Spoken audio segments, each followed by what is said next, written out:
Good evening. Welcome, everyone, people of the African diaspora and people all over the world to the AfroQuest One broadcast. We're broadcasting directly through the Get Vocal platform, the place where you can create your own live streaming show, whether you have a blogger, a vlogger, author, whatever you do. The Get Vocal platform is a great place to do, and that's where we're coming from directly today. I also want to welcome those who are watching on our AfroQuest One channel on Periscope, and also Twitter, and those people watching on the AfroQuest Culture web page, or excuse me, Facebook page today. At AfroQuest, as we always say, we are African hip. That means we're all about the history, issues, and people of the African diaspora.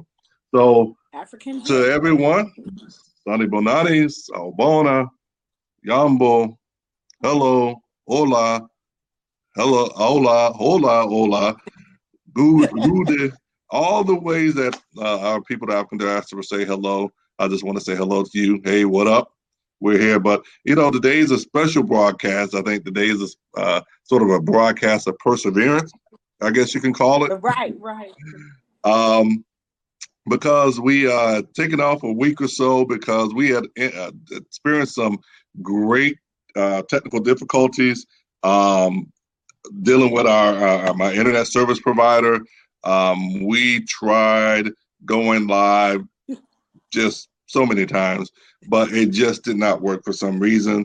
Because of the internet. In a sense, in the time I switched through two different providers, and we're finally able to get it right with my first provider. But of course, I had to, little old me, not the technician person, not the tech person in the and technical assistance, but I figured out the issue. So here we are today, but back again because I think it would have been an injustice, an absolute injustice for us not to run this show back again today. We again have our I consider a phenomenal person, a phenomenal sister who is out there doing some great things, bringing about awareness to our culture and the things of our culture.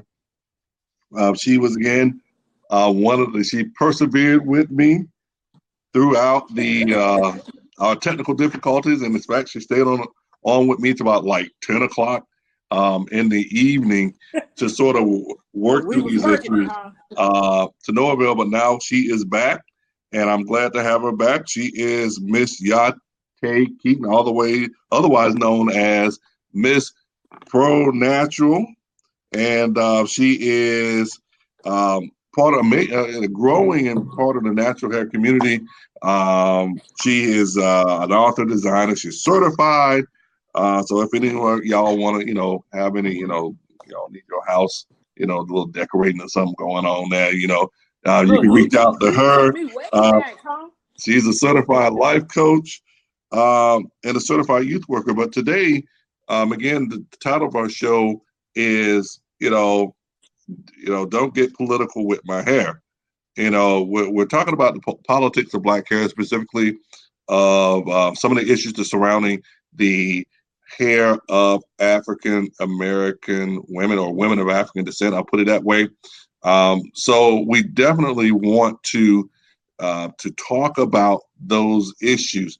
We're also going to, have Miss Pro Natural, as I'll call her, throughout our broadcast today, to talk about that issue from a personal perspective, and also lay out some of the things that she's doing personally out there in the community for herself. This great platform she has called Real Roots Naturals, what she's doing through that, and again, just share some of her personal story as to how she got to this point. And then we'll talk about some of the issues. So I'll let Miss Pro Natural go ahead and get started. Welcome to our show again. And again, thank you for your patience and your perseverance.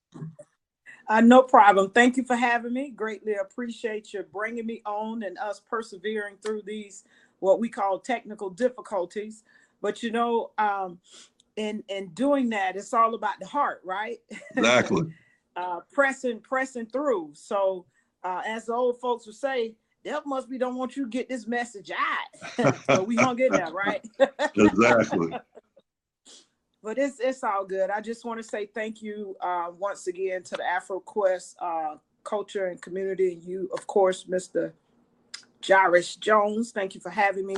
Thank you to your audience for popping in, and those of you who are catching us on the replay. Thank you. Do like, share, and comment, because we can still communicate with you even beyond this platform once this is all said and done.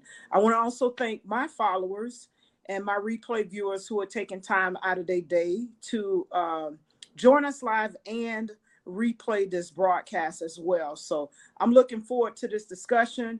There's a lot of things that are taking place as it relates to the politics of our hair, as you labeled it, don't play politics with my hair. And I got to share this. Last week I had my hair out. This week I just had my hair shampooed yesterday. So I tend to let it air dry. So I did it old school, put it in some plaits, and then I put the wrap on. This wrap is courtesy of Nana Kojo Gallery. But in that, that's what's going on with Miss Pro Natural today. But we can always, there's many things that we can do with our hair, but I love me some hats and head wraps. Okay. Hey, they're beautiful. In fact, let me tell you, I was showing my wife. I was showing my wife some, and because she is, going natural now, and she's like, she wants some wraps for the cruise next month. So she is following you now, and she has been inspired, inspired by you, definitely. And again, thank you for that reminder. Always forget that: like, follow, share, send some hearts, love, whatever the social media platform that you're watching us on, whatever you do, show us some love. Show us some love all over. But anyway, thank you for reminding me that. But Rootz love, yes, yes. So tell us a little bit of something about you and your journey on this natural hair, sort of natural hair journey that you're taking, which is rather important. I think people, would be well benefit to hear it. Could you tell us a little bit about your journey and then the platform, Real Roots Natural? Okay. Well, where do I start? It's I've kind of come full circle. I'll just say that to put that out there. I was actually born into the industry, and I say that from the standpoint of my mom. When she received her education, then they were doing vocational school in high school. So she had actually accumulated her hours and things in high school. And shortly after that, teen mom, she got pregnant with me, went to state board. So the reason why I say I was born into it, because I went to state board with her in Utah. Wow. So I've been around it. I grew up in it. I have family members, friends, people who are in the industry.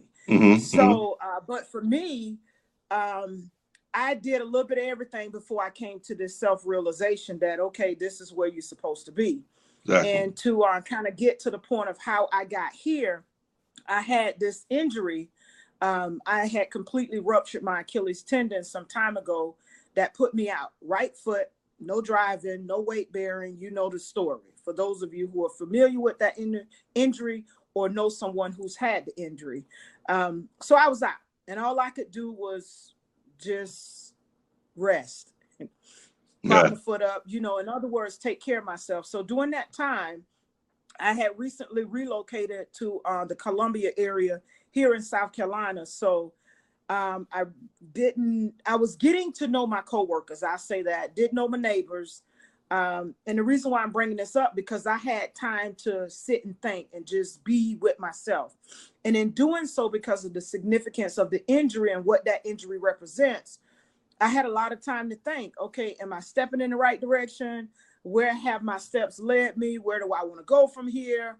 I just had a whole lot of time to think. So in that, I started thinking about, okay, my connection with hair. I've been a part of the natural hair community here 10 years. My first exposure to it was the World Natural Hair Show a cousin of mine took me to it when I lived in Atlanta. Thanks, Asia, took me to the show, my first exposure to it, and some things just started resonating with me. I'll just say I became a natural hair enthusiast. I had already transitioned, made that transition back to my natural hair from the military. I started in 1999, August of 1999.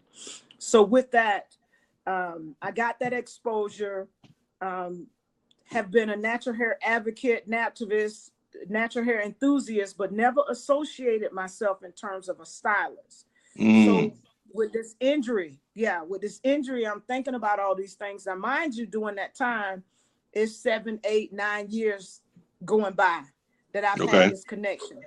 Real Roots Naturals, Real Roots Apparel, started out as Real Roots Apparel. And then when I moved from Atlanta to back to Jacksonville, I was looking for a natural hair support group, which I was a part of Atlanta Naturals, which has over 3,700 members in it to date. And I was asking my organizer, Tasha Peck, hey, you know, we got all these groups here and they're not really active. And I'm looking for a group like what we had or what I was connected to. And she was like, just start one. You could do that. And I'm looking at her like, start a group? What? And I'm thinking, well, what am I going to call it? So I put it out there, you know, let it marinate, say, okay, help me come up with something. Spirit, just show me what this is going to be. So at that time, I was supporting my sister with her newborn. So I'm caring for my niece and I heard this name. I'm like, okay, did you say something? Knowing she ain't say nothing. She's a baby. Okay. So I heard the words Real Roots Naturals. I'm like, okay, I'm looking around like, okay, where this come from? You got to remember, you put it out there, ask for it to come back to you. Here it is. Yes. So I wrote it down and, you know, kind of put it away for a little bit. And then I started thinking about it. I was like, oh, this is cool. Okay. There we have it. Real Roots Naturals. It started out as a meetup group, which was a physical meetup group that I ran along with another a professional stylist by the name of Tamika in Jacksonville. She is a licensed cosmetologist who provided the educational part for us. And we ran a group for 2 years. And then when I relocated, we've always had a social media presence. So we've always been on social media. So me emerging now as a natural hair stylist, that name Real Roots Natural will be synonymous with how this platform grows. So when you hear Real Roots Naturals, it's Miss Pro Natural. We're emerging as a natural hair stylist. So you'll begin to see that evolve into a salon suite, but that's the branding of it. All right. The Real Roots brand, Real Roots Naturals and Real Roots Apparel. Okay. So hey, that's kind of how that all fell together. Yeah. That's an amazing journey. I want to take a break right quick and welcome Brother Dre in. I've been sort of, I don't know if you could see him on your end, but Brother Dre joined in. He's listening. Thank you for joining us. And, you know, we hope you hear something that you can share that, you know, encourage you. And I mean, us brothers, we go natural too. You know, most times it's attributed to the sisters, but we're natural. As you can see, I'm all the way natural with my bald head. This is natural skin. Yeah. So, but nonetheless, Brother Dre, welcome. And we hope you enjoy our broadcast and hope you can join us for some more as we go on. So as we go on, let's talk about, you know, the whole natural hair. I don't even call it a phenomenon because it's something that's natural, something that we're born with. But when it comes to the politics and history of hair, hair for Black people of African descent, it's always some controversy surrounding it. And of course, as we know throughout history, let's just start with this. First of all, our hair identifies who we are. And throughout African history, the different ethnic tribal groups, there were different styles to identify you as a Mende or Yoruba or you know, Fula or, you know, whatever the tribal group was. So it was a Right. source of pride for the women, source of pride even for the men to be able to have a Yes. hairstyle that actually identified them of a particular group. Now, let's fast forward a little bit. We are brought here, chattel slavery, to the United States, or to the Western, I say the Western hemisphere. Not going to Yeah. get into the specifics. I mean, being a history teacher, I can't get into the specifics, but we're not. That's not this broadcast.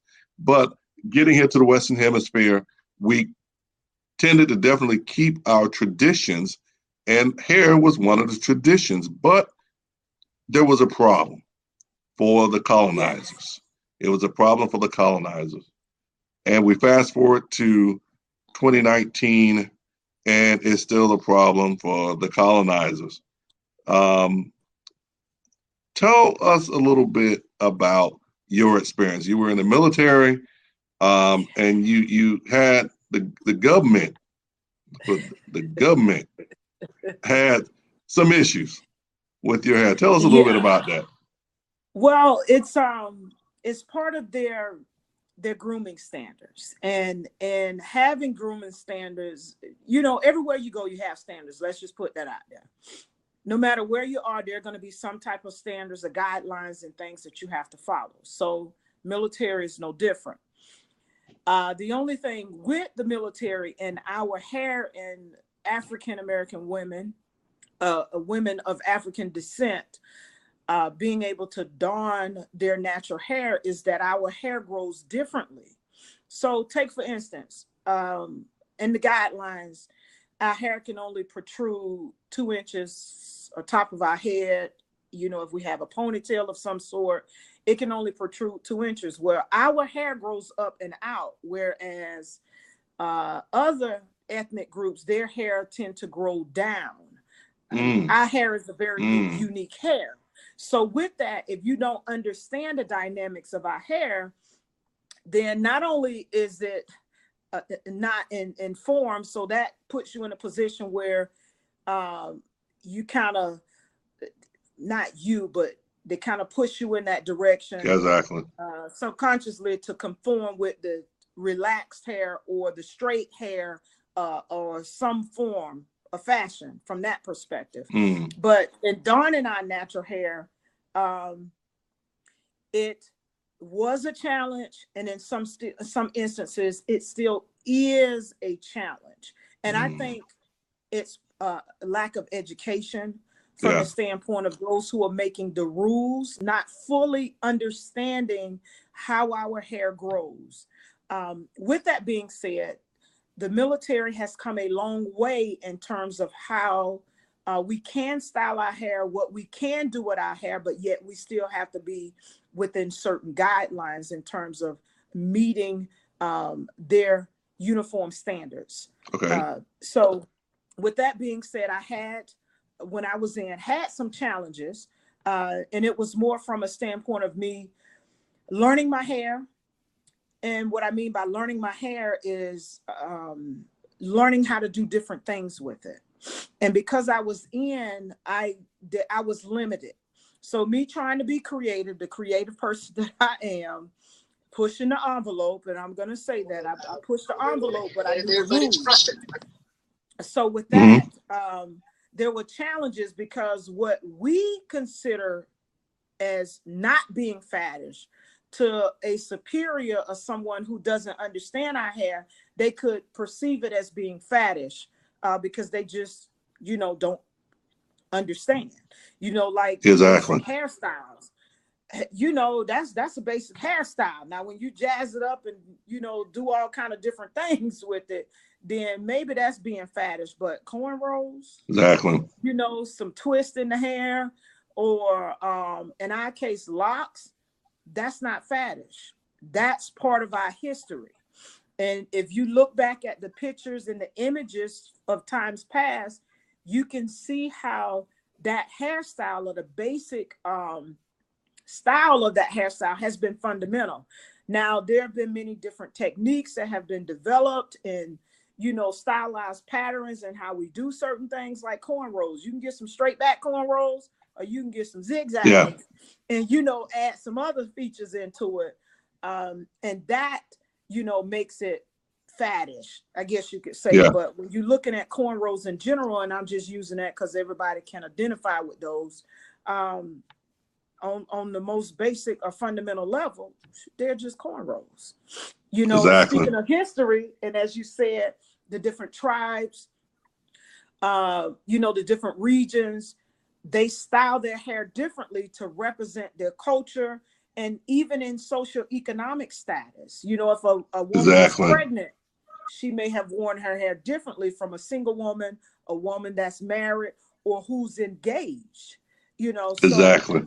our hair is part of us, and you said earlier in reference to it, we were born with it. Exactly. When we were born, there were two things that the world knew: they were going to be black, and they were going to have kinky, coily, textured hair, even before the sex would be known. You know what I'm saying? That didn't come to 6 weeks later, when the sex would be determined of the child. So even in that, it's our birthright to wear our natural hair. However, it still sets off, in that political arena with something that is naturally ours, our natural birthright to wear. But there's still a problem even to this day. Is it kept, groomed?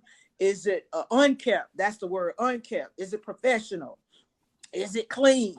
You hear that a lot with people who don locks, and I prefer the term locks over dreadlocks, but to each his own with that. Yeah. So, it's a challenge, and it's still a struggle for us, considering something that we were born with, and it's our birthright to don, to wear. It's interesting because when you look at court cases in the surrounding, I'll go back to 2016, back in Mobile, Alabama. There was a court case wherein a sister had locks, and she went in. It was for this company. They're like a disaster cleanup company. And it was, she was told, she had got the job. She was told that she could not, that the I guess the HR director actually told her that, she had to keep her just keep her hair kept, but her hairstyle was not kept clean. You mentioned that term. It was unkempt. So they actually rescinded her job offer. She went and actually went to court. The ACLU actually represented her, but the U.S. At the time, the U.S. The circuit court actually there in that district actually sided on the side of the company, because they said this: dreadlocks it's not an immutable property, meaning that dreadlocks, they may be culturally relevant, but it's not an immutable property like being black. So there's, discrimination and discrimination laws do not cover, those type of things, such as something that's related to culture. Now, of course, since then, we've had certain situations come about where, people I think we talked about this last time when we attempted to broadcast the city of New York, who has now said, hey, at least in the city of New York, right? Yeah, it's not, and I have the article here about the article, New York City to ban discrimination based on hair. New guidelines, this was back in February. New guidelines out this week give legal recourse to individuals who have been harassed, punished, or fired because of the style of their hair. Under new guidelines to be released this week, New York City Commission on Human Rights, the targeting of people based on their hair or hairstyle at work, school, or in public spaces will now be considered racial discrimination. This change in law applies to anyone in New York City, but is aimed at remedying the disparate treatment of Black people. The guidelines specifically mention the right of New Yorkers to maintain their natural hair, treated or untreated hairstyles such as locks, cornrows, twists, braids, bantu knots, fades, afro, or the right to keep their hair in an uncut or untrimmed state. So I guess the city of New York was trying to pretty much affirm this is important.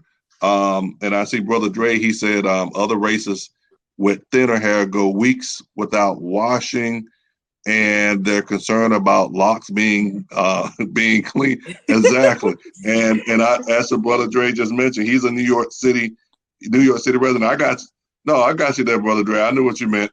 But he's a New York City resident himself, brother Dre.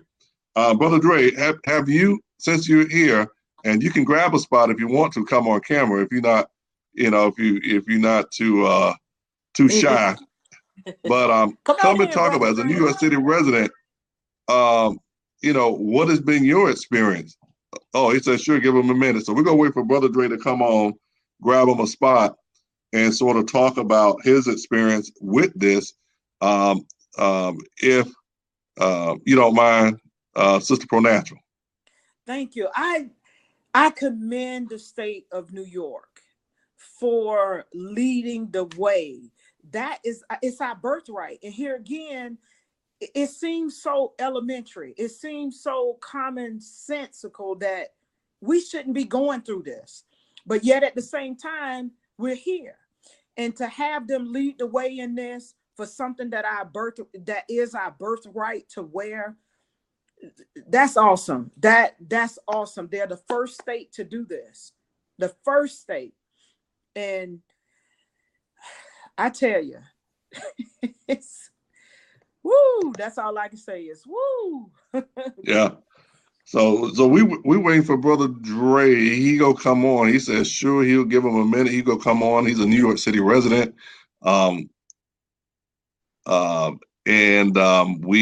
He's going to come on and talk about it as a New York City resident. Some of the things he's probably seen thus far, right, since the implementation of that law for New York City, the discrimination ban for that. So we'll talk a little bit more. Hey, welcome, Big Bad Brad. Welcome to the AfroQuest One broadcast. We thank you for stopping in with us today.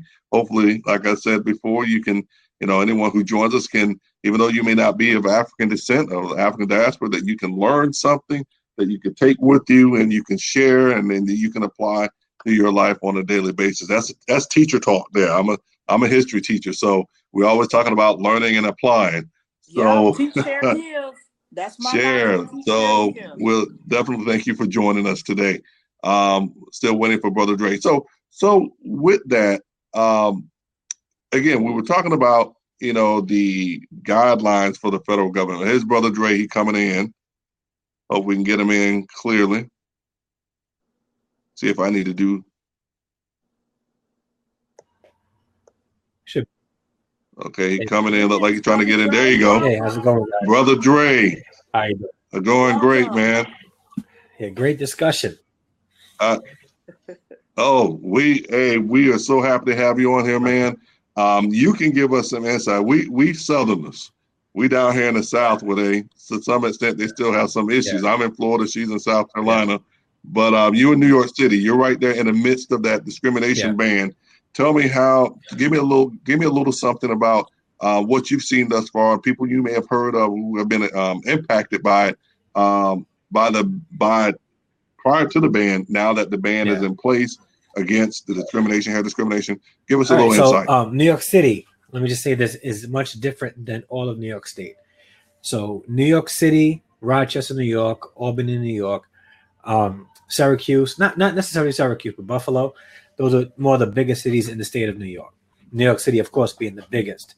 And when you have big cities, you have more of a blender of people living there.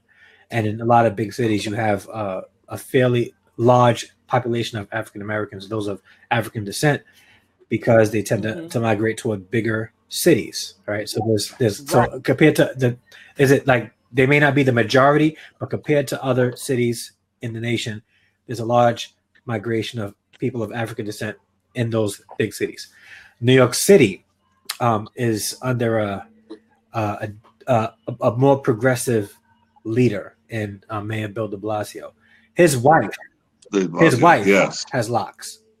His wife is Miss Charmaine. She's black. Had a chance to meet them both. Great people. And she has locks. Now, if you look at the city agencies in New York City itself, that means that the people who work for New York City, who work pretty much directly under Mayor de Blasio in a sense. They pretty much work for him. A large majority are African American women, and African American women that are sporting natural styles, including locks. So it had to happen because you can't discriminate against here in a city where most of your competent employees are. Say that again. Most of your competent has nothing to do with our ability.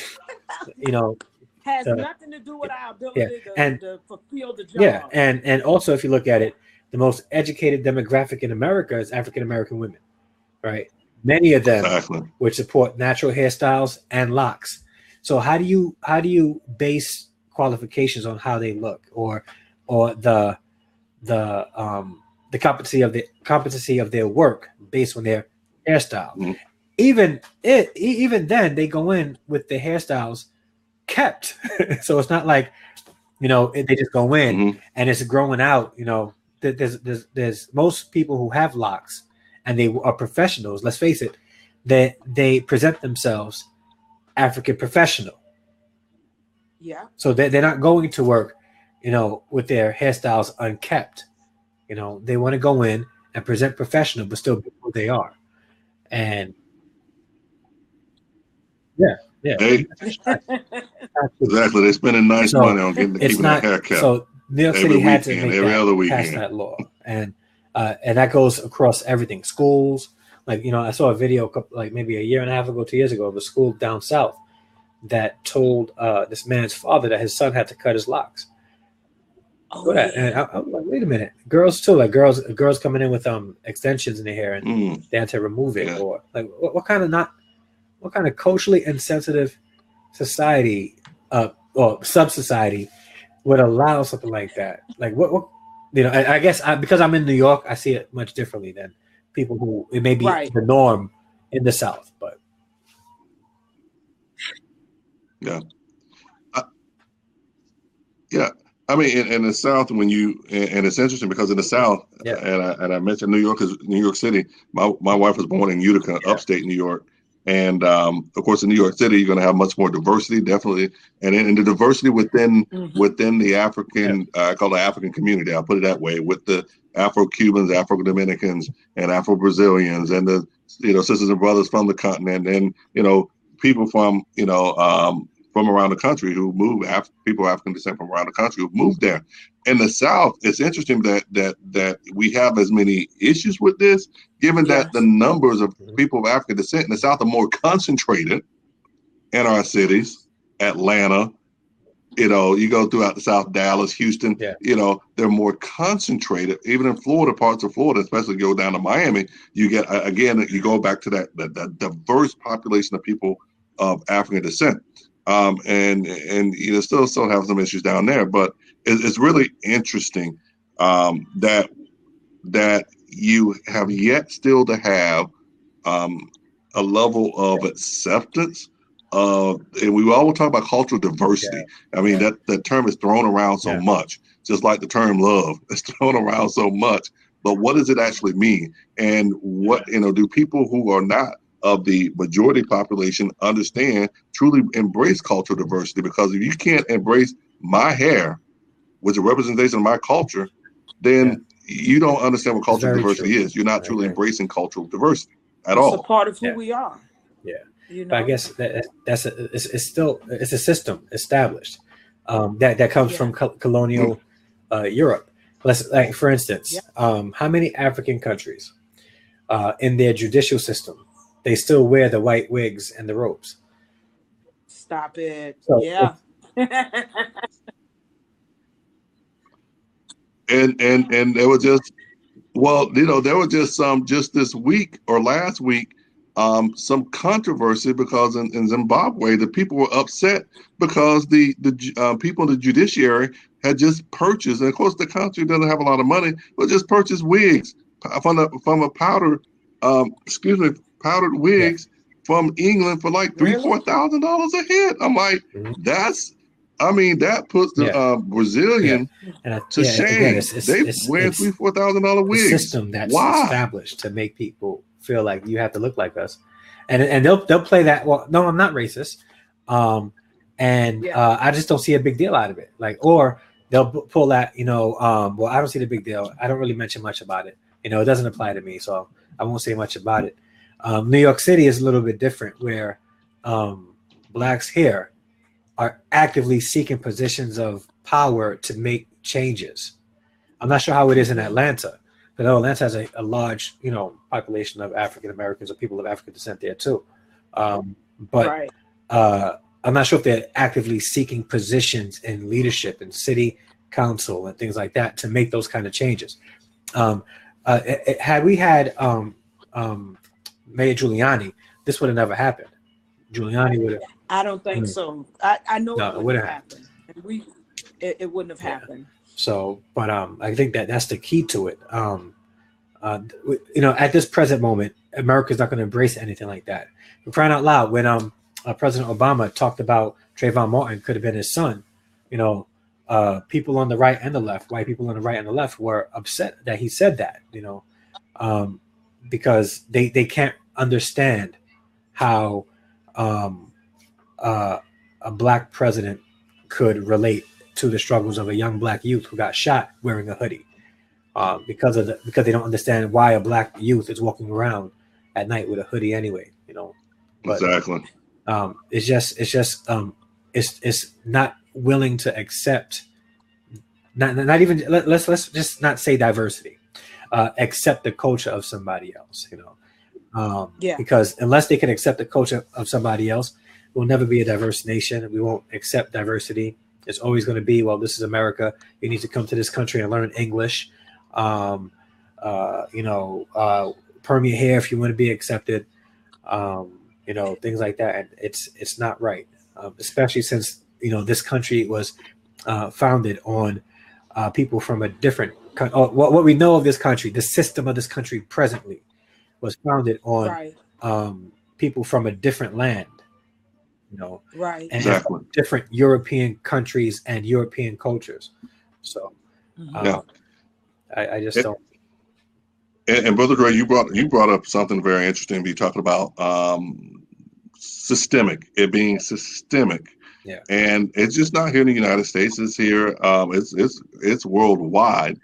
I bring that up because I have a article that I actually brought up. This was back in March of 2018. This sister by the name of Kasome Katawiri. She's from Kenya, but she's living in Australia, and she says in this article, she talked about when she was going by the village in Kenya, they kept their hair short. But when she started going to this, I think it was a Lutheran colonial education, she's talking about colonial education. This room is run by Christian missionaries. They thought their short hair, it was an issue. And she says, artistic hairstyles were banned or criminalized in school and in church. By enforcing these rules, the missionaries were able to successfully sexualize hair and use it as a tool of control and punishment in a way that Africans had never done. Such historical understandings expose the political significance hair carries. Mm-hmm. Yeah. And she says, in Australia, conversations about hair and blackness are coming to fore. Last year in Melbourne, 2 Sudanese girls at Bentley Secondary College were told to remove their braided hair as it did not comply with the school's strict uniform policy. After media report, the school's principal later offered them an exemption from this policy. So only after political or pressure from the public, court of public opinion, did they change that. But the original intent was to deny them their cultural expression. But here's the thing. Now, here's the thing. Because this received notoriety.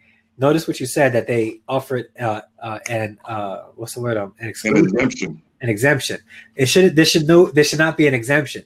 They should say we completely abolished that policy from our dress code. So anybody is welcome to come with whatever texture or hairstyle.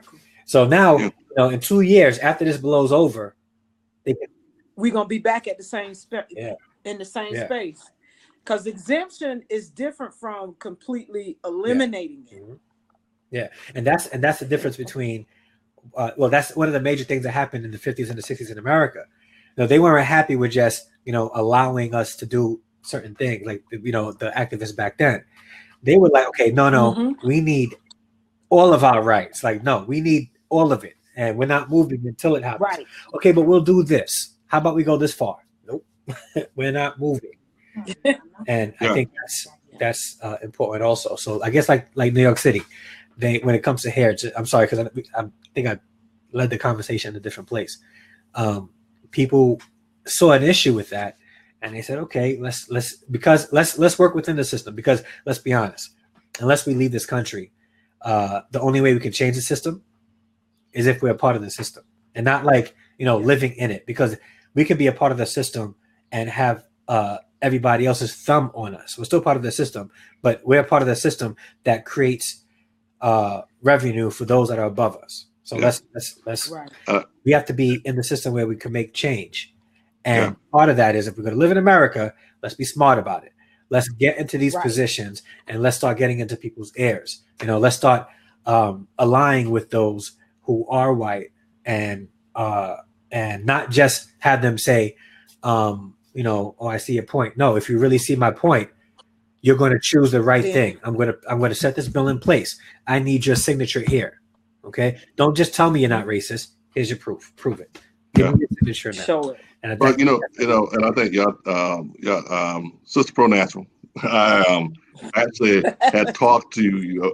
We had a conversation about this, and I think I may have used this analogy with you. Going back to something, Brother Dre, that you just said, being a part of the system, it's different. As long as you're here, you're under the thumb. Okay, so it's like I always use this analogy. When you come to my house, if I give you, regular hot dogs, and we sit over here eating steak, you have no right to complain, because it's my house. Yeah, I control it. I buy the food. If you want to eat, you will eat what I give you as a guest, or you don't eat at all. Okay. Right. Now it's up to me personally if I want to give you. Now go up to some Hebrew National, a little bit better quality hot dog. But guess what? I control that. Yeah. You're in my house. I control the quality of hot dog that you get. Meanwhile, I sit over here and eat my porterhouse steak or lobster tail or whatever, wonderful meal that fits for me and my people. And I sort of looked at that. I use that analogy even with my students, my history students, about the relationship or our place here as Africans here in America. We are in someone else's house that really technically isn't theirs. They just sort of squatting. That's the Native Americans, indigenous people here. They're squatting, but the reality is we're at this place, and so even when it comes to issues concerning our hair or any other cultural issues, we sort of have to ask ourselves, what is the next step? So and what are the next steps? Because going back to the topic, what are some of the next steps? Some of the things that Sister Pro Natural, you feel that we should do, because the brothers get this too. The brothers, I think Brother Dre, you got a beard there. We get that too. Right. So what are some of the next steps you think, Sister Yah-Tay, in dealing with this issue from a cultural and also from a political aspect? Well, I would like to piggyback off of what Mr. Dre said, and that's being in those positions, being in positions of power and utilizing those positions to make some change. And for those who we are interacting with, we're communicating with, if we can't get them on the same page, then in essence, why are you here? So we have to take it from all aspects. Political aspect, which is big because those are the individuals who make the laws, and we have to put ourselves in positions where we can improve the law or make changes. And there's a young lady I forget her name, but she has this organization called Politics and Beauty. And she's been on the forefront with this in terms of the industry, the beauty Mm-hmm. industry, and different laws in various states. And, you know, making movement from that perspective.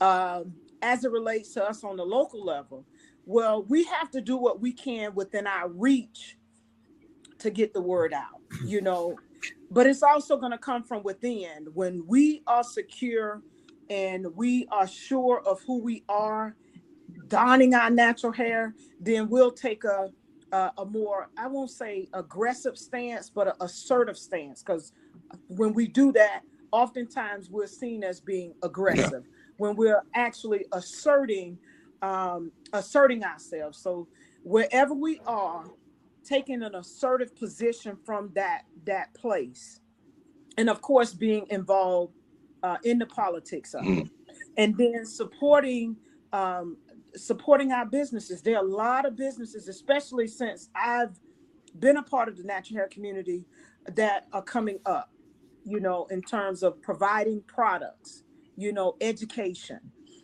knowing what is harmful and what is not harmful for us. And we go back to the relaxers, i.e.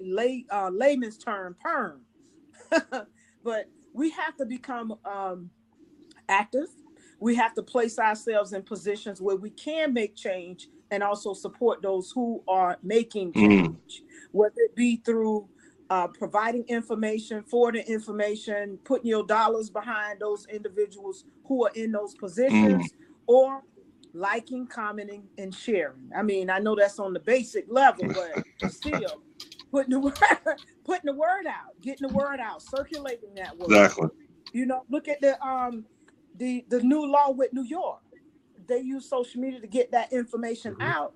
And here, now we're hearing about this. But of course, I heard about it from Diane Bailey, who's been at the forefront of a lot of things as it relates to New York. She's a stylist, a master pioneer stylist, and also an author. And she does a lot of other things as well as being an ambassador for Shea Moisture. I'm putting that plug in there for her because she's really been a forerunner on a lot of fronts in the state of New York for some things as it relates to natural hair. For the both of you, I'm going to put this out there because there's a serious irony that's taking place, and I don't know. I'm a pretty avid reader. A lot of the media out of online media out of the continent, out of Africa, and I read some of their media publications online, and there's an absolute irony. Here we are in Africans in America who are fighting this fight to get our cultural representation of who we are, our hair, recognized and just accepted. First and foremost, of course, we have to understand it's really important that we accept it first ourselves. But at the same time, I look at media and read stories and look at news stories over there. The sisters over there are actually, and it's the craziest thing to me, they're actually turning to weave and hair straighteners and bleaching cream. That's bleaching cream. It's amazing to me that our cultural our cultural core is dealing with this and to some extent succumbing to this sort of European ideal of how we should look. The standard, seeing that as the standard. And you speak on the bleaching, you find that in the Caribbean. It's in a lot of places. And that goes back to, in my opinion, my humble opinion, of us not being accepted for who we are.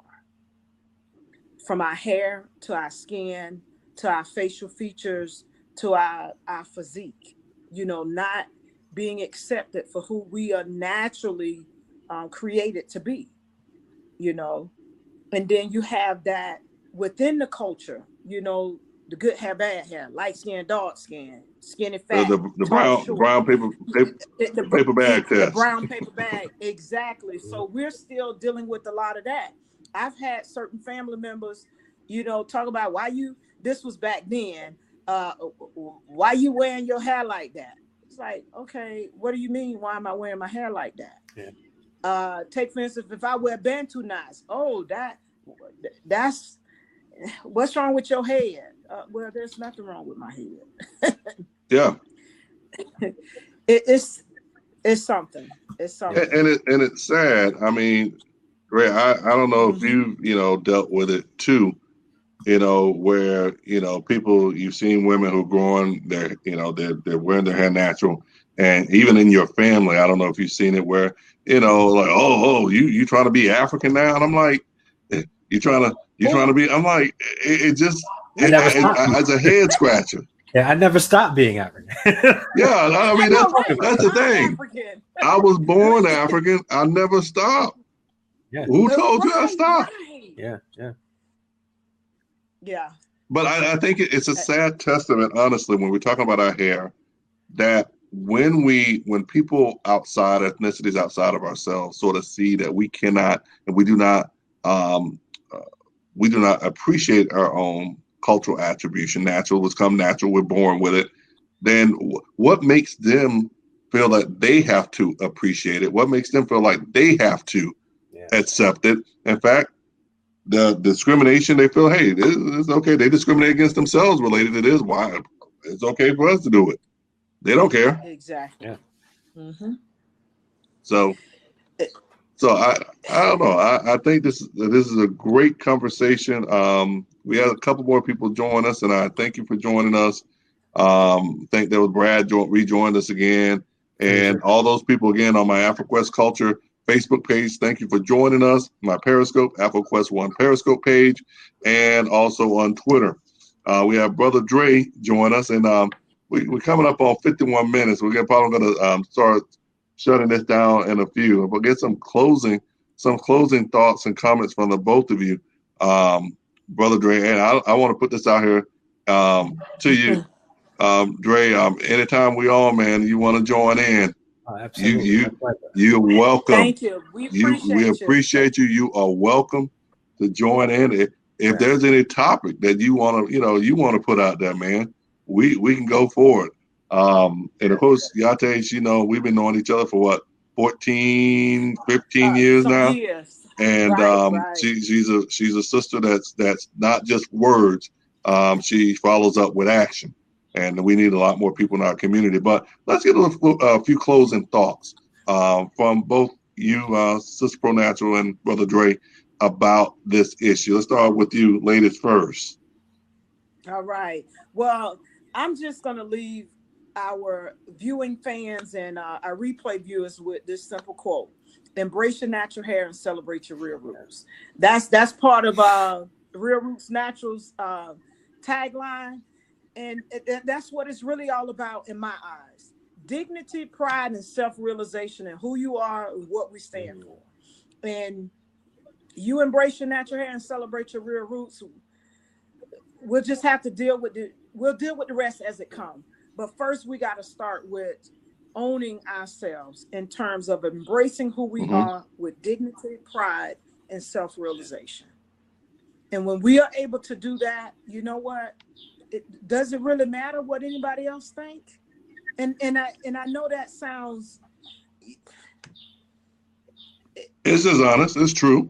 It's an honest thing, but when you get to the core of that, then we're able to move through some of the other things. And we'll have people in place, as Mr. Dre said, who are working to combat these issues from a political standpoint. And what we have to do is support them in the manner in which we can, whether it be through our dollars, sharing the message, commenting on that, and just supporting them, And until we do that, we're going to find ourselves in this place. But it really starts with us accepting who we are, embracing our natural hair, because we're talking about hair, and celebrating our real roots. And that's where we're from, who we are as a people. And I use dignity, pride, and self-realization because that's really what it's about. Having that dignity, having that pride, and that self-realization and who we are. It's our birthright. Simple as that. It's our birthright. All right, Brother Dre, what you got? Guess I want to encourage the people to mentally abolish the mental slavery that they have about image and what the present system tells us what's acceptable. I think that who you are and how you were born, how the hair that grows out of your scalp, the growth of your nose and the thickness of your lips and the wideness of your hips, whatever it is, that's how you were born, and you should be accepted for that. So don't allow yourself to be a slave still to the system that, although told us that it's wrong to own people as property, but still tells us that we can't be who we are and we have to conform to European standards of what professionality looks like. Try not to be enslaved to that. And if you find yourself in a place where you need to eat, so you have to do it, try to find ways to make changes by rising up the ranks to see the system change. America is not property. It's a system. It's an invisible system that exists that we either choose to conform to or we choose not to conform to. The majority of Americans do conform to this invisible ideology of the laws and the standards that were set. It's still invisible, and it's a system. To change that, if you're going to be an African American, a Black American, to change that, you have to make sure that you're in a position to change that, or you support people that are looking to make those changes and try to get in those positions. Otherwise, we're going to continue being a slave to a system that tells us that we're not good enough. When not only are we good enough, we're just as good, and in many cases, better. Better. Yeah. Not all cases, but many cases in certain things. Exactly. And it sort of reminds me, you mentioned, Brother Dre, mental slavery, and I leave out with this. Reminds me of the Bob Marley song, Redemption song, that line that says, free yourself from mental slavery. We got to, only we can free our minds, and it starts with us. And I think as a teacher of history, as a history teacher, I always tell my students that it's so important. And I particularly tell my students of African descent, it's so important that we understand our history. Understanding our history, history, not just starting here in the United States. Let's go back to African history.